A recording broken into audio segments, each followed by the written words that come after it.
వైద్య గారు ఒక వ్యాలిడ్ పాయింట్ చెప్పాడు. చట్టాలు ఉన్నాయి కానీ చట్టాలు ఇంప్లిమెంట్ జరగటం లేదు. చట్టాలు ఉన్నాయి, చట్టాలు ఇంప్లిమెంట్ జరగటం లేదు. ఇంకా కొత్త చట్టాలు ఎందుకు అనేది అంశాన్ని ఆయన చాలా చక్కగా చెప్పారు. ఇక్కడ ఈ మధ్య కాలంలోనే ఎందుకు ఈ హానర్ కిల్లింగ్స్ ఎక్కువ జరుగుతున్నాయి అనేది మన చర్చ కావాలి. ఇక్కడ ఒక పక్క అభ్యుదయ శక్తులన్నీ కూడా కుల నిర్మూలన కోసము సీరియస్గా పనిచేస్తూ ఉన్నాయి.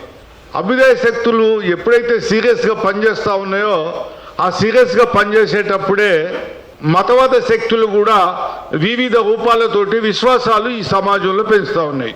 ఈ విశ్వాసాలు ఎక్కడైతే పెరుగుతున్నాయో ఈ విశ్వాసాల యొక్క పరంపరే ఈ ఆనర్ కిల్లింగ్స్. మీరు చూస్తున్నారు ఈ మధ్యలో, నేను పర్టికులర్గా చెప్పను కానీ అన్ని కుల సంఘాలకు ఒక దేవతలను ఇచ్చిండ్రు. బ్రాహ్మిన్స్ దీంట్లో ఇన్వాల్వ్ కాకుండా అన్ని కుల సంఘాలకి ఒక దేవతలను ఇచ్చి వాటిని ప్రచారం చేసుకోవడానికి కూడా ఈరోజు ఈ ప్రభుత్వాలు డబ్బులు సరఫరా చేస్తూ ఉన్నాయి. నేను కొన్ని పేర్లు చెప్తే ఏంటంటే కొన్ని కులాలని మనము అవమానించినట్టుగా అవుతుంది. కుల స్థిరీకరణ చేయటం కోసం ఈ వ్యవస్థలో కులాన్ని స్థిరీకరించడం కోసము పనిగట్టుకొని మరి ఈ రోజు ఉన్నటువంటి మతోన్మాద శక్తులన్నీ కూడా పనిచేస్తూ ఉన్న విషయం మనకు అర్థమైతే మరి కులాన్ని ప్రోత్సహించడానికి దీని వెనకాల నడిపిస్తున్న శక్తులని మనం గమనించగలిగినట్టయితే ఎవరిని మనం అధికారంలో తీసుకురావాలి, ఎవరిని తీసుకురావద్దనే విషయాన్ని కూడా మనం గమనంలోకి తీసుకుంటాం.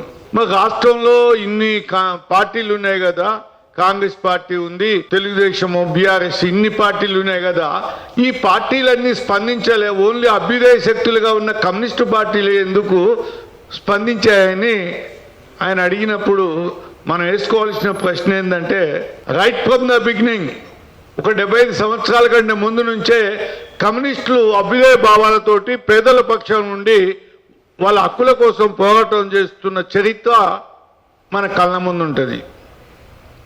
రామలన్న గారు కూడా ఒక విషయం చెప్పాడు.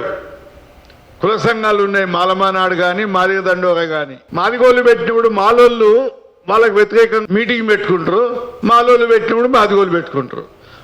మరి మాలోడు మాదిగోడు ఇద్దరు తెచ్చినప్పుడు వీళ్ళు ఇద్దరు మాట్లాడాలి కదండి. ఇప్పుడు మాట్లాడాలి, ఓట్ల మీదకి రావాలి కదా.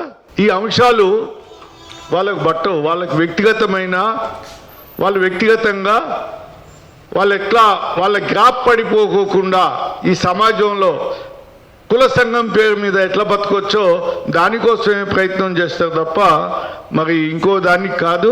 రాజశేఖర్ హత్యలో పోలీసుల పాత్ర కూడా ఉన్నదని మనం పోలీసుల సంక్షేమంలో ఇంత జరుగుతుంటే ప్రమాదాన్ని యాంటిసిపేటరీ చేయకుండా మరి ఏ విధంగా ఉంటారండి పోలీసులు? మరి సమయం కాదు, నక్సలైట్లను పట్టుకోవటానికి 5 అంచెల ఇంటెలిజెన్స్ రిపోర్ట్ ఉంటుంది మీకు. ఎక్కడ ఏ మూలన ఉన్నదని ఎన్ఏ వాళ్ళు వాళ్ళు ఇవన్నీ ఉంటాయి.